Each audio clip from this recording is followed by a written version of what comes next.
I thought today was great.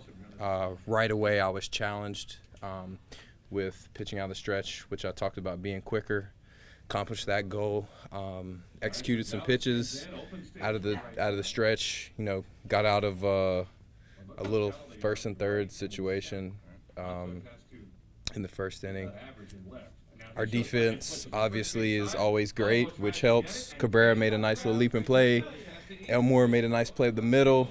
I don't know, that just gives you confidence. And then working with Renee for the first time in the game was fantastic. You know, obviously I didn't want to walk Dominic Brown after getting ahead, but you know, I'm not going to beat myself up over a couple singles, a double that were ground balls. You know, so I was happy. You had said that you wanted to use your changeup more, and it's you used it quite a bit in the first inning. How did you feel it went? I used it in the first and second inning more than I normally would, and I was happy with every single one of them. Honestly, I mean, I got a swing and miss to Martinez or Freddie Galvis. Brown swung and missed at one, but I got swing and miss to Freddie Galvis.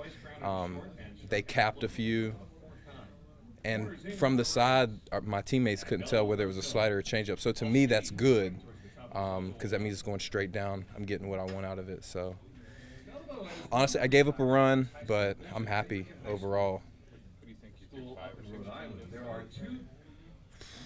Closer to 10, honestly. And see, that's the thing. It was hard to decipher which one it was, which for me is huge.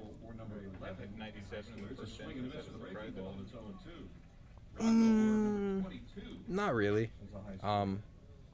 Normally in spring training, that's where I'm at. And then I have my times in season where I'll be around there too, so not surprised by that. So you've kind of described that this spring is a different process for you. In the past, it's been more of a competitive thing. Yeah. Are you on schedule with what you set for yourself at this process? For outing number one, yes. Yes.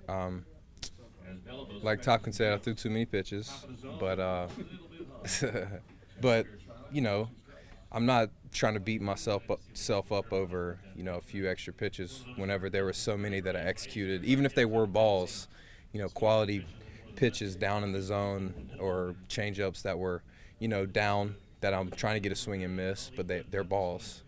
So I'm really happy with the progress from today. In past springs, would you have had the luxury of throwing that many changeups in your first outing, or would you have been like, I gotta be a little more competitive here? Last year, yeah, because it was a point of emphasis last year. So if you make mistakes with that pitch, this is the time to make a mistake with it. If you fall behind, this is the time it's okay. But prior to 2014, no. I mean, no way. I would have went out there fastball slider and not developed anything else. How much more comfortable is that? Just know that you can do what you need to do to be ready for the season as opposed to proving points.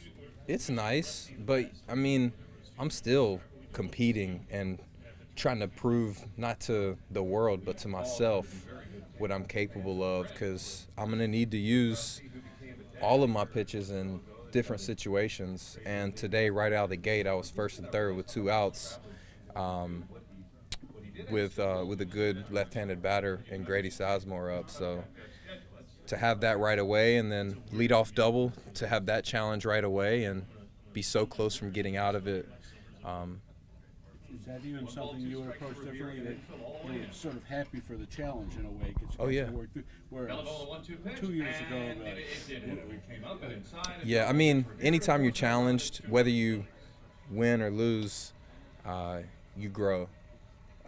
So, you know, in 2011, if that would happen, I'd probably beat myself up a little more over it. But in all reality, in 2011 and 12, I didn't give up a run in spring training, and it made no difference to me being on the team or not. So that's just the reality of it. But I love challenges because it's just preparing me for situations in the regular season. Did you look forward to today? mean, would you look Oh at yeah, him out there and yeah, oh say yeah, that? yeah, totally, totally. You mentioned throwing Rivera. How does he present? What makes him so appealing to present or throw to? Pitch presentation, pitches that you just miss on, instead of like just taking out of the zone and tossing it back to you. He shows you, and that gives you confidence as a pitcher. All right, I missed by 2 inches. No big deal. As opposed to not really knowing how much you missed. Just even balls that are up, him just holding them. All right, barely missed. Minor adjustment, as opposed to just catching, turning, and throwing it right back to you. And you're like, well, was that, was that letter high or was it belly button high? I don't even know. So, and then, hey, if you guys notice, he's back there like, let's go, baby, let's go. Like, communicating to you while, like, you're right here about to throw a pitch. And for me, that's nice. I mean, he's in front of you, but at the same time, he's behind you 100%. So, no, it just came to me. Seriously, just came to me. He says too, he's very still, or he used the word quiet behind the plate, which he says you can pick up your you can focus in on your targets better. Yeah, yeah. Okay, where are we going here? Right, right. And it's just, he loves pitchers.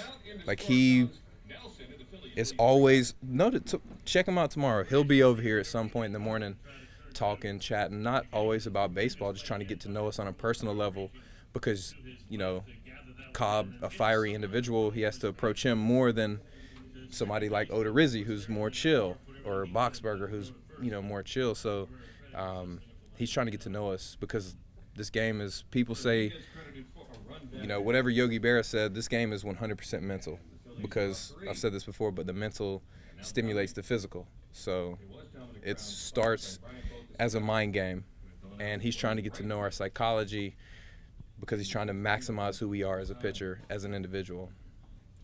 There's so much about framing for the last couple of years. I mean, is this stuff even more important maybe?